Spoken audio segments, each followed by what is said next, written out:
বড় জাতির 1 number culprit বুলি কলে চন্দনাও খাম্পা বড় জাতির 1 নাম্বার কালপ্রিট বুলি কলে চন্দনাও খাম্পা আমার বিপিএফ দলৰ কোকৰাঝাৰ জিলা কমিটিৰ যেটো 6টা সমষ্টি লৈ পেলাই যেটো আশীৰ্বাদ যাত্ৰা এটো 100% সাকসেস হৈ গল আৰু ভগৱান বা আল্লাহ বা ঈশ্বৰে ইমান ভাল দিন কৰি দিলে আমাক ইমান বৰষুণো নাই গৰমো নাই মতটো মিডিয়াম খুব ভাল আজি যেটো আশীৰ্বাদ বিৰাট ভাল আশীৰ্বাদ যাত্ৰাটো বিৰাট ভাল সাকসেস হ'ল আৰু বতৰো বিৰাট ভাল আৰু ক'ব লগা হেকিনে মইতো কৈছোৱে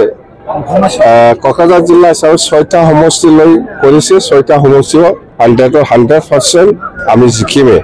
আৰু সেইদিনা 6 তাৰিখত বছাইগাঁও জিলা হিচাপে কৰিছে 5টা সমষ্টি 5টাও সাকসেস হ'ব 5 আৰু 6 11টা হ'ল অহাকালি ভেৰগাঁও জিলা হ'ব 5টা সমষ্টি লৈ পেলাই অততে অহাকালি যেটো যাত্ৰা হিও মানে বিৰাট ভাল হ'ব বুলি মোৰ এটা বিশ্বাস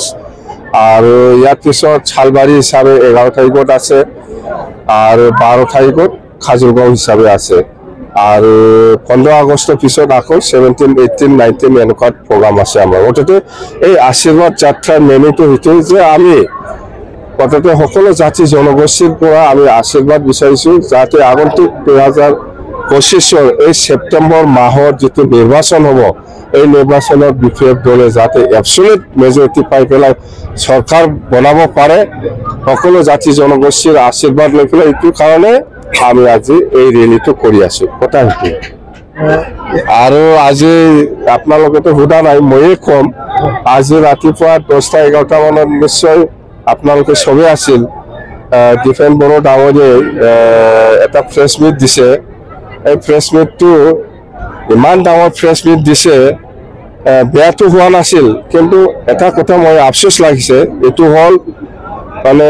রিটেন নপোৱাকে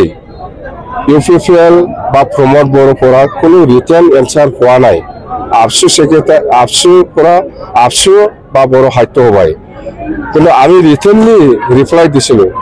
যেহেতু বড় সাহিত্য সভা সেক্রেটারি আৰু আফসো সেক্ৰেটাৰি আমালৈ লেটাৰ লিখিছিল যে 12 তাৰিখৰ ভিতৰত আমাৰ লগত আলোচনা কৰিবৰ কাৰণে আমি এগ্ৰি ৰিটেন আমি দিছে দেই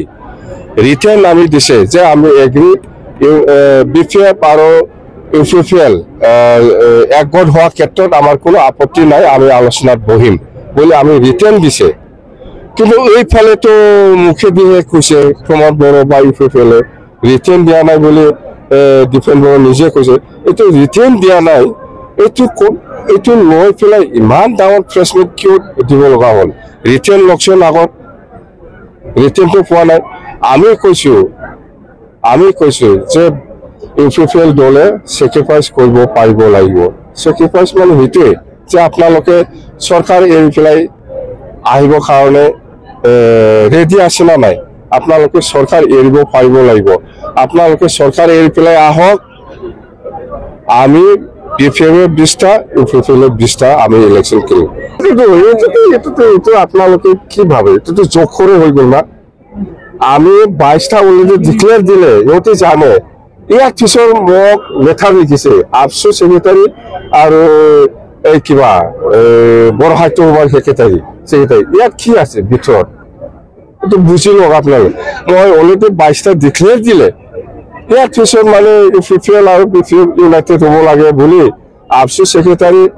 বড় সাহিত্য সভাৰ সেক্ৰেটাৰি লেটাৰ লিখিছে ইয়াৰ ৰিপ্লাইটো আমি দিছে কি ৰিপ্লাই দিছে আপোনালোককতো আজি খোৱাৰ কোনো মই নকম মততে আমি হেতুই লিখিছে আমাৰ কোনো আপত্তি নাই আৰু ডিফেন্স বড়ো ডাঙৰীয়া সেইবিলাক মুখেদি কোৱা কথাটো লৈ পেলাই ইমান ডাঙৰ প্ৰেছ মিট কৰাৰ কোনো প্ৰয়োজনই নাছিল ৰিটেন যেটো ইউপিপিএলৰ পোৱা নাই ইউপিপিএলৰ পৰা ৰিটেনলি কোনো ৰিপ্লাই পোৱা নাই আমিহে ৰিটেন ৰিপ্লাই দিছে আমাৰতো ডকুমেন্ট আছে এতিয়া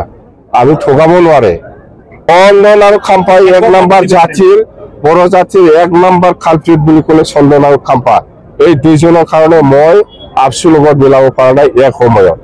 মুখ্যমন্ত্ৰীয়ে বাৰম্বাৰ বিচাৰত কেম্পিং কৰি আছে এইটোতো ৰাজনীতিৰ দল বিজেপিও কৰিব কংগ্ৰেছো কৰিব সবেই কৰিব এতিয়া আপোনালোকে চাওক মই 22টা ডিক্লেয়াৰ দিয়াৰ পিছত আফচু ছেক্ৰেটাৰী আৰু বড়ো সাহিত্য সভাৰ ছেক্ৰেটাৰীয়ে ইউনিফিকেশ্যনত লেটাৰ লিখিছে। ইয়াত যোনটো ভুল আছে, ইয়াত বেলেগ নাই, আপোনালোকে এই চন্দন আৰু খাম্পা। ঠিক আছে।